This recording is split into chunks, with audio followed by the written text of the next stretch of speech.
Hello, and welcome to the Enlightened Awakening Podcast, a place of honest and authentic conversations. I'm your host, Timmy. And I'm Uriel.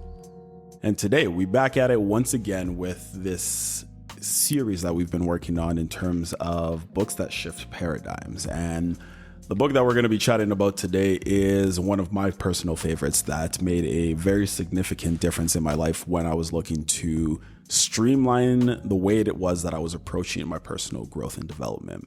Mindset by Carol Dweck is a book that I personally have found has made a huge difference in terms of the way that I view challenges and obstacles, and has been something I was looking forward to talking about. And so, Uriel, tell me a little bit about, because I know you recently read this. This isn't something that you had read previously. And so I want to hear a little bit from you about, you've talked previously about some of these other books that have been monumental in terms of your progress. And so where does this book fit in terms of your personal growth and development? I think that generally, in comparison to all of the other books that I've taken the time to read, this book reaffirms a lot of the connotations regarding some of the other self-help books. It all starts within our thoughts and our perspective and the way that we see the world. If change will take place, fully diving into the mindset itself, I think it helps explain why we behave in the ways that we do and why we choose to behave in those ways and what we can do about it. Yeah, man. I think for myself, what the biggest draw in the beginning was when the author was talking about just observing school children and the way that they approached challenges and how that ultimately played out in terms of their lives, right? I definitely saw myself in a lot of those examples because historically speaking, I will say that I had a very fixed mindset.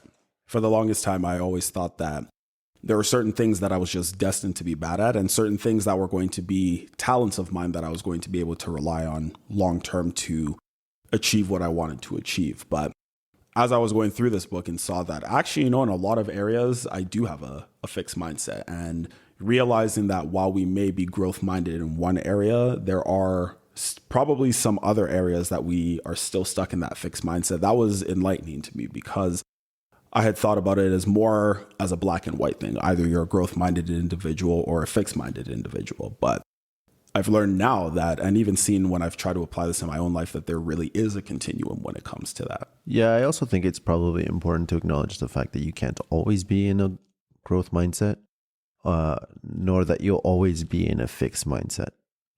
I think ultimately being able to visualize that change is possible can, in ways, change or make the shift from fixed to growth. And what a growth mindset means to everyone will obviously be very dependent from one individual to the other. And what a fixed mindset can also be different from one person to the other, I think, depending on the situation. What's important to know is that ultimately, when you're in a fixed mindset, there's something that's inhibiting change or the growth that you would like to see in yourself or in the world, really, sometimes. So it's a limiting factor in our perspective that it's inhibiting our ability to act.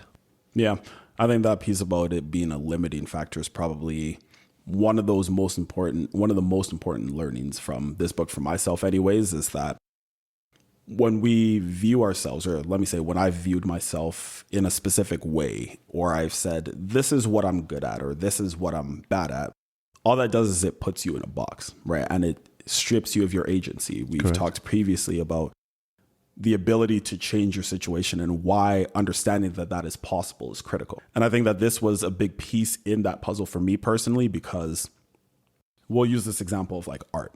I've always seen myself as for the longest time, I saw myself as somebody who was not creative, who was not skilled when it came to, and this is more of a fact, I'd say, when it comes to drawing, it's not something that I've ever been skilled at.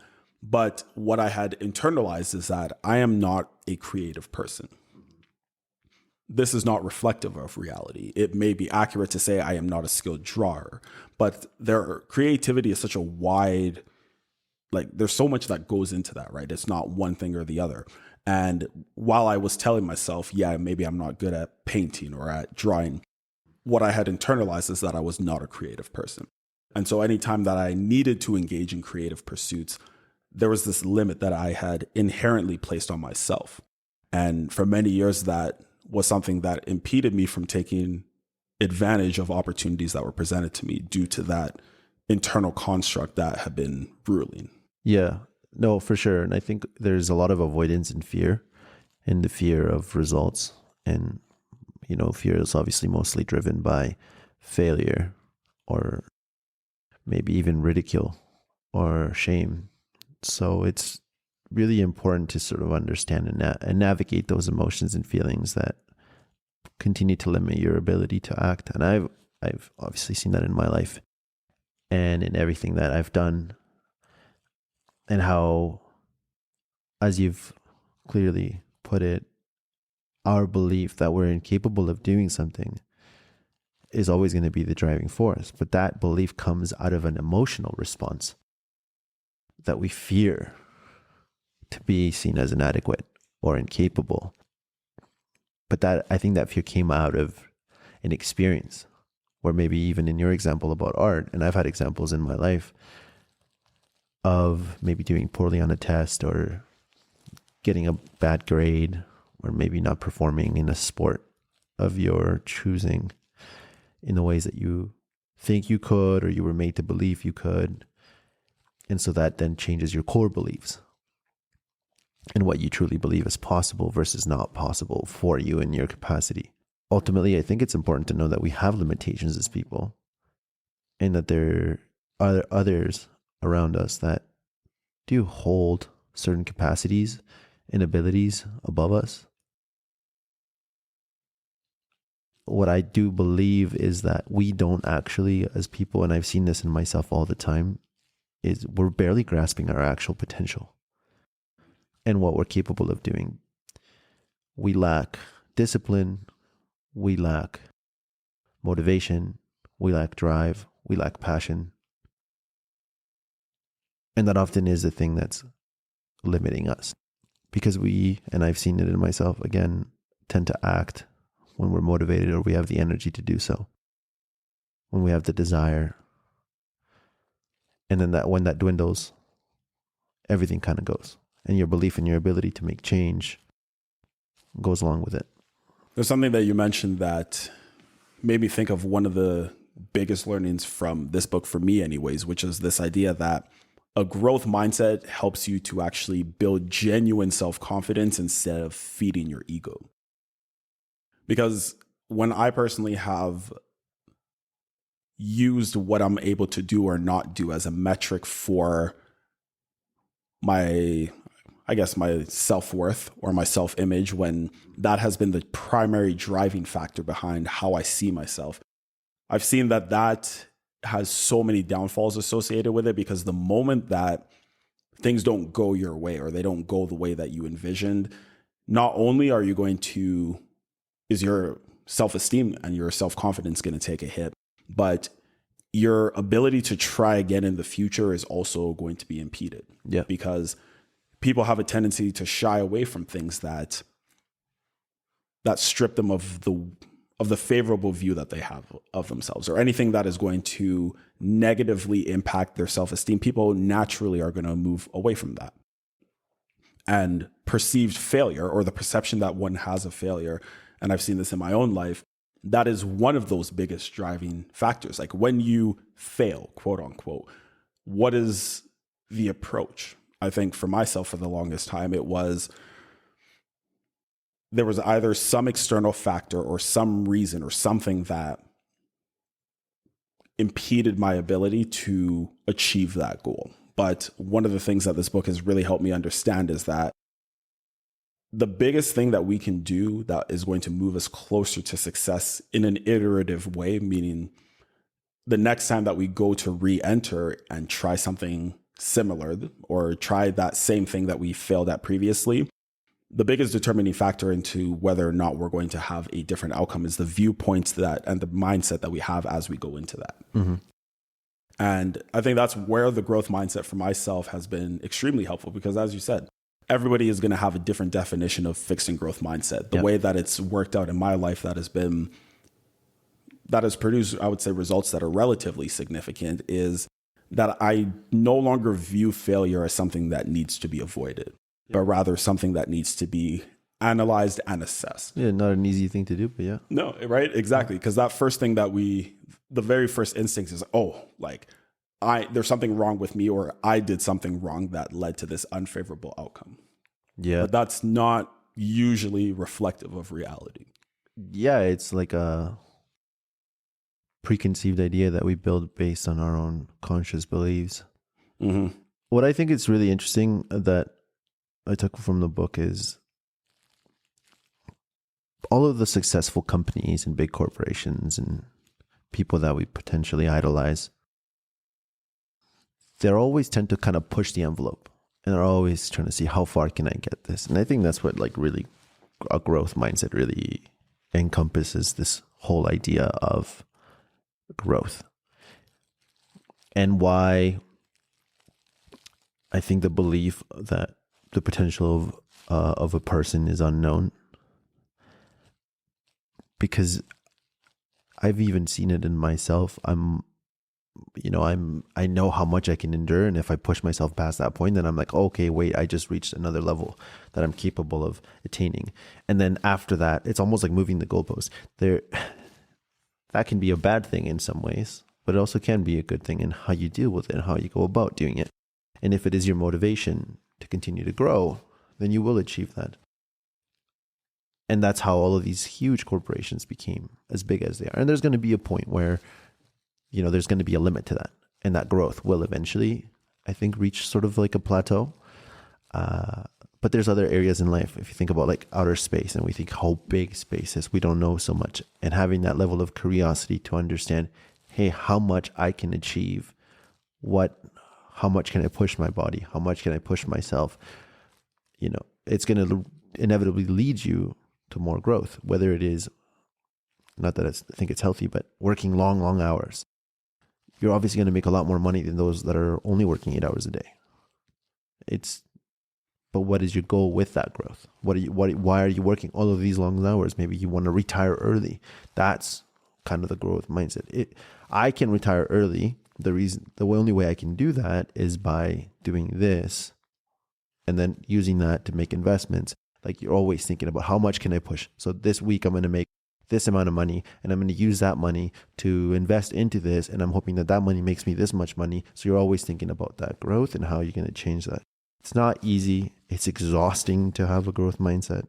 I've seen it in myself. I kind of have these waves where I have all of this motivation, and that's why I mentioned earlier, when we don't have that motivation, it's a lot harder. And it's really important to then change the narrative or change your mindset into saying, hey, you know what?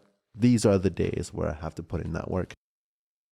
Because our mindset is really a learned behavior. It's a learned behavior by those that were around. It's a learned behavior from when we were kids.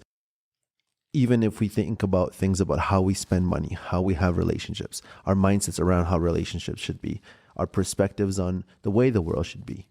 If you grew up poor, then you're going to see people that are wealthy as people that maybe got lucky, right? You're not actually going to see, and maybe there are people that got lucky, for sure.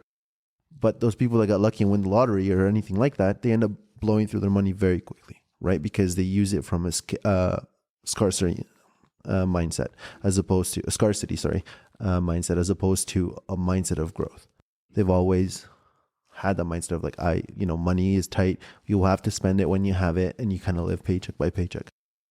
That's where you have to really enact a certain degree of mindfulness into your behaviors. And even in myself, when I'm in a rut, I always have to look at my mindset and see what are the things in my life that are causing me pain, understanding what my view on that, why they're causing me pain, and try to change that narrative into, okay, I feel out of shape.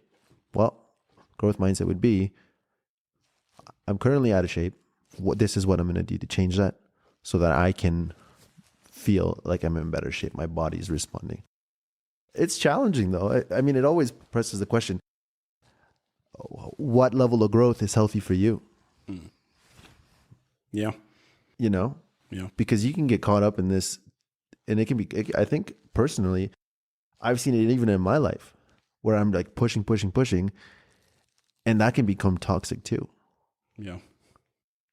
Right? I think sometimes it might be a fixed mindset, but limiting it to, hey, I worked my butt off. My body's telling me like, need to take a break. Doesn't mean that you can't, but just reframing that from, you know what, we worked our butt off.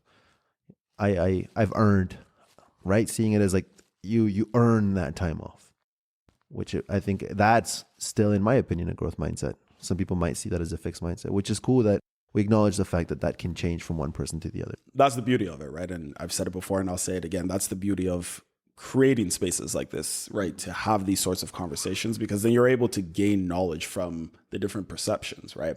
One of the things that you had mentioned earlier about how a lot of this stuff is formed in childhood, I wanted to touch on that because there was something that the author wrote about that I hadn't actually really thought about before, and that is the way that we deliver praise to children. Yeah, that was really interesting. Right? Exactly. Yeah, that was cool. Because most people would never think that telling your child, oh, you're so talented in this, or you're so skilled at that, and giving those words of encouragement, those words of affirmation, I think the average person would not consider that to be a bad thing.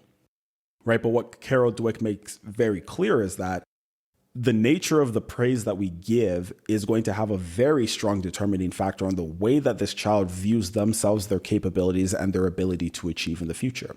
Right? When you tell a child, hey, you're so skilled at this, they start to think that this is just who they are. They're just good. They were naturally born with these talents and abilities. Yeah. And that could sometimes suggest to them that they no longer need to work to achieve those outcomes. Yep. The other piece of that as well is that when they are no longer able to, let's say, they're used to being praised for their soccer skills, and 1 year they can no longer play soccer, or they get injured, for example. Yeah. Their whole worldview, their whole identity is lost, right? Because all of their value that they had in their own mind is based on something that they were doing, not who they are.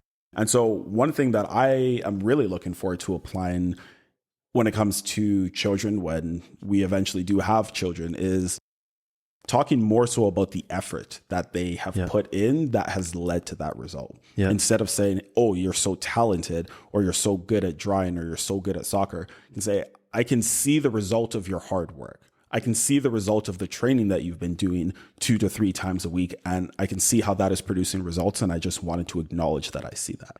Yeah, because then it builds false confidence.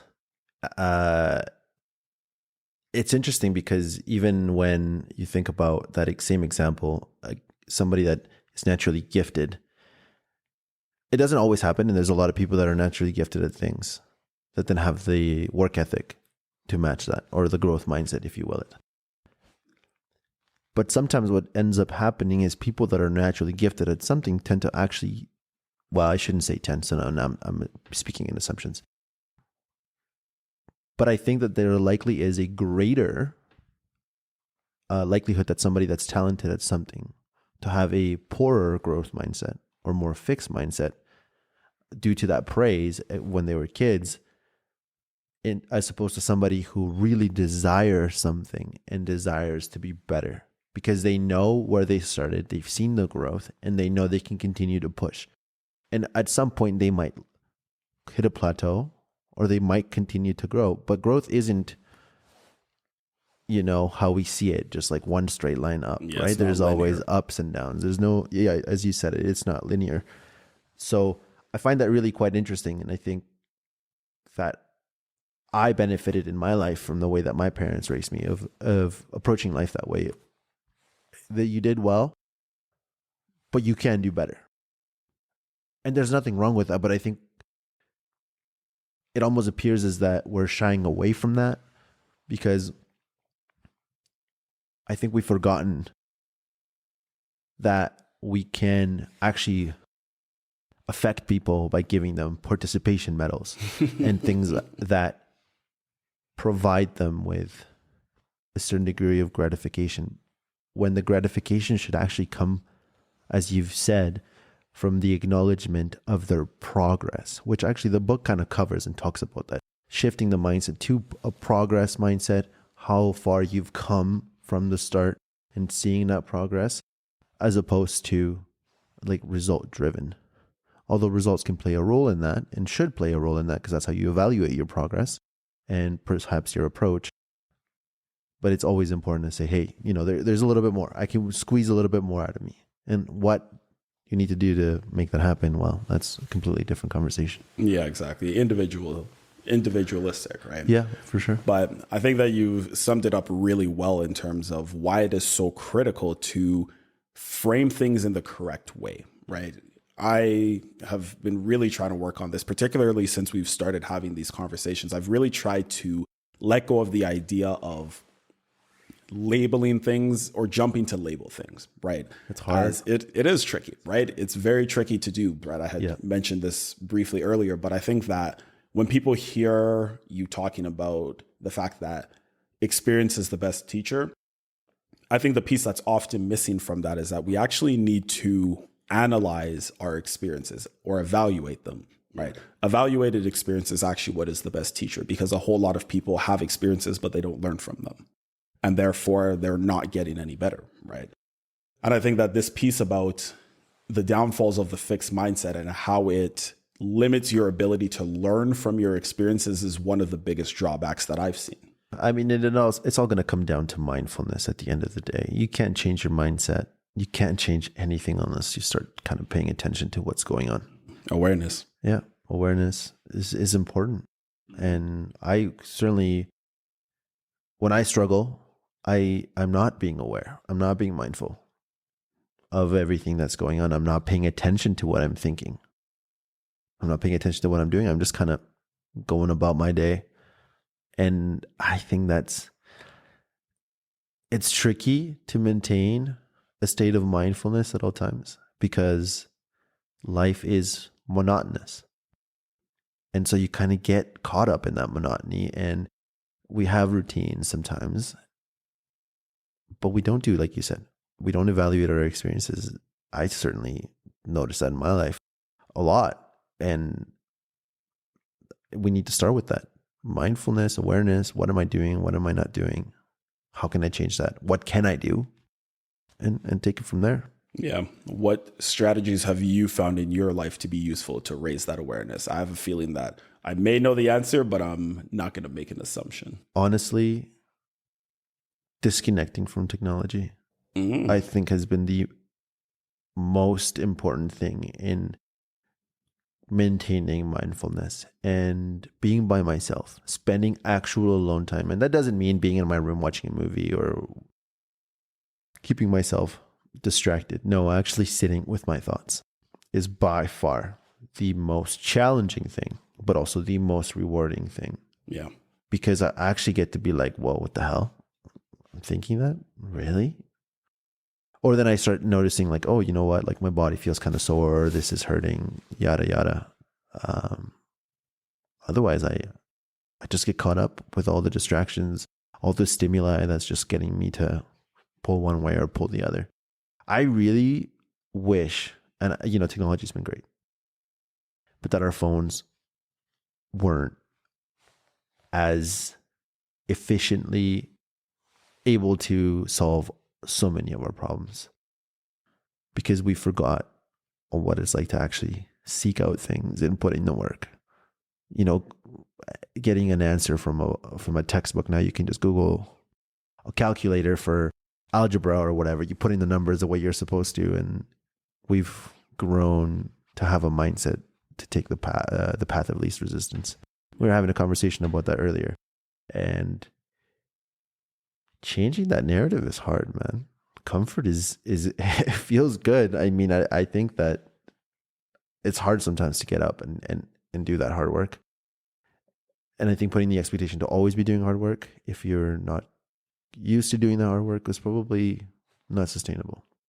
Yeah, that reminds me of something or one of the stories that Carol Dweck shared in this book, which was the different perceptions or the different approaches that children had to a difficult problem.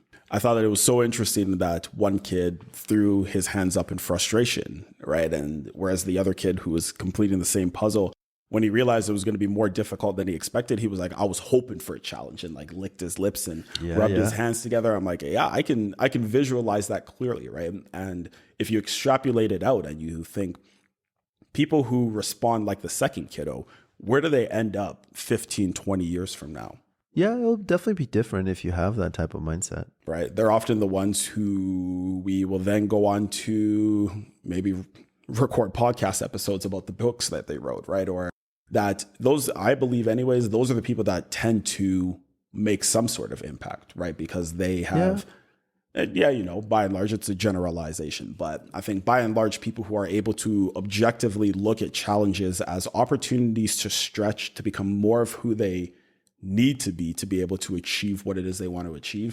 I think for me personally, that has been one of the biggest game changers in my own life that has started producing significant results in a variety of areas, right? And so that perspective shift, that mindset shift that you referenced earlier, that I think so many of us could benefit from trying to enact, it's important. But as you said, it's not easy. Yeah, being a natural problem solver is certainly not, I think, a quality or a trait in a person that is widely available in people. I think we all kind of play a role in solving problems in society, or we provide a solution to things. But you're right, the people that have that innate ability or innate desire to solve issues or to solve challenges because that is their driving force will certainly have a greater impact than somebody that doesn't have that natural ability to do so. But that comes to sort of question is always finding that thing that motivates you to want to solve that problem and finding what it is that you are passionate about. That's going to make growth in problem solving far easier. Somebody that loves puzzles is going to want a puzzle that's real damn hard, and they're going to want to solve that, versus somebody that doesn't like puzzles, is not going to want to do that. But they might have a growth mindset in other areas of their life, and it's about really staying true to yourself and what it is that you like, and maybe not getting too carried away with listening to what other people think and say you should be doing, and accepting that there are qualities and skills that you hold that you're more naturally gifted in, and embracing those and utilizing that as a way to problem solve in the world, and changing your mindset of like, this is what I'm good at. This, I could improve at other things, most certainly. But a lot of the times, unfortunately, is our interests, our willingness, our desires that are actually going to be our limiting factors. If you really want to become good at something and you make the decision to do it, I think the sky's the limit. Yeah, of course, our physical abilities are going to restrain our ability to achieve that, but you can't stop a person that's passionate and has a burning desire to solve a problem. I mean, look at all the people that do cancer research. They work their butts off, and there's, hundreds and thousands and maybe even millions of people that are always constantly trying and are passionate about solving a specific problem. And they're still working on it years and decades after. And it's, I think, amazing how when people really truly find that one thing, perhaps, because you then become so passionate about solving that. And I think that's what a lot of the really successful people did, and that's how they got to where they are. A combination of vision, purpose, and I guess that growth mindset then is probably 100% is probably the key. For sure.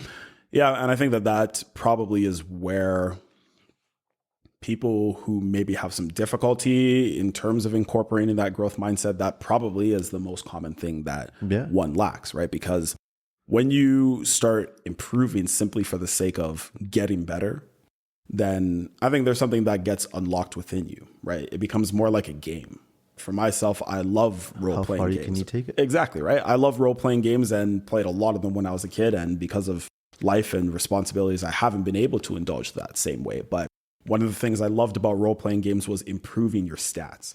And that's the thing, though, if you think about it, role-playing is why they're so huge and why people love playing them. Right. Because you're just talking about it. It's a clear sense of progression. Yeah. Right. But it also gives you, most of the time, I guess, if you start at the same time as everyone, a level playing field. Yeah. Okay. So then in a world where, unfortunately, we don't all have a level playing field, but you then get put into a situation where you have a level playing field, then it's really where that growth mindset really comes in. And it's actually, I'm really glad that you brought that up. But then you're playing on the same field as everyone. So then now you're really testing yourself and being like, all right, how far can I take this? What are my abilities? What are my limitations? Sometimes it could be time. Sometimes it could be other things. You might be good at games. You might not be good at games. But people love that feeling of I'm on the same level, like playing level field as everyone else. And let's see who's the best at this. People love a competition. I mean, maybe not everyone, but I mean, I definitely enjoy that. So yeah, those of us who do respond to competition, yeah, that's a powerful driving force, right? You want to really test your mettle and see what you're actually about. Yeah. I've always been drawn to that for that reason. And I think that finding different ways, again, everybody's individualistic, right? And so finding what works for you may not be what works for somebody else. But for myself, having those ideas where I'm like, okay, this is an area that I want to grow in. What can I do, right? We've talked before about the simple 20 ideas thing, right? That Daniel Alley likes to talk about. What are 20 things that I can do to improve in this area, right? Using that as a starting point. Sure, you're probably not going to do most of the things on those lists, but maybe 1 to maybe 5 of those things will be a difference maker for you. Yeah. And then to find some way to track those metrics and to move and progress. Again, not everybody is going to relate to this, but that for me is like it's a point of joy where I'm like, okay, I have clearly improved and this is how I can tell. And I think that's really where the growth mindset comes into play because it becomes fun then, right? It doesn't feel like a grind where you're like, oh my gosh, I am doing this because I have to do it. It's that I get to do it. I think sort of to come full circle and try to wrap this up is that the biggest takeaway that I took from the book is to stop allowing fear to control whether or not I engage in anything, because fear is 100% the best friend of avoidance. And I just urge people in the same way that I've urged in myself. And I've seen how my view of the world has changed. And my mindset about a lot of things in my life have changed by just allowing myself to be comfortable with failing, knowing that fear is normal and that it is okay to be afraid. But just to put myself out there and try new things. Not so much because I'm trying to become a jack of all trades, but more so that I can continue to experience things to find what it is that I'm actually passionate about. Because what I think I may be passionate about now is actually limited to my experiences, as you said. And so what I've found is I've found a lot more hobbies and interests when I've exposed myself to things that I was afraid of experiencing before, or asking those tough questions that I continue to think about, because then that provides me with more depth and more understanding of how the world works. The world is incredibly complex, but it's really important to expose ourselves to everything so that once you've tried things, you can really know what it is that you want to do or what it is that you really want to be like, yeah, no, I'm not about this. And I've seen it in myself, and that's helped me a lot. I think you've summed it up really well, man, because it has, having that growth mindset, it really does have global implications across all areas of your life. And even in those areas where you maybe are a little bit more fixed-minded, having a growth mindset in other areas of your life, it's just like discipline. It rubs off in areas maybe where you aren't exercising that as well, right? And so I think that the ideas in this book, they're deep. And the thing I also liked is that Carol Dweck is actually first and foremost a researcher. And so everything that is in this book, yeah, it's from her own personal experiences, but a lot of it is actually very research based, right? And therefore has a whole bunch of different applications across a variety of fields. So anybody who's looking for a nice way to kind of jumpstart a shift in their viewpoint or to shift their paradigm, this could be a really great option just because of how succinctly and clear the author talks about how this can benefit you in relationships, in your academic pursuits, career pursuits, child rearing. Honestly, it has global application. And so, yeah, it's been one of the ones that I will say I tend to come back to often and reread regularly just to almost download a refresh, right? And to keep myself in that growth mindset as much as possible. Yeah. And there's always, we've talked about it in the past. There's so much information you can absorb, but the applicability, and your capacity to actually be able to enact all the things that are outlined in all of the self-help books, I think, is very dependent on one individual to the other. But the focus should always be on analyzing what it is that you need the most in that moment and trying to apply that, a solution to that, and later on down the road, trying to continue to remind yourself through all the books and all the experience that you have. Focusing on one problem at a time is a lot better than trying to solve a million problems all at once. Well said, man. Thanks for tuning into today's episode. We appreciate your guys' continued support and look forward to next week's episode, where we have a little bit of a treat for you guys, but we'll keep that a secret until next week. So take care, stay safe, and have a wonderful day.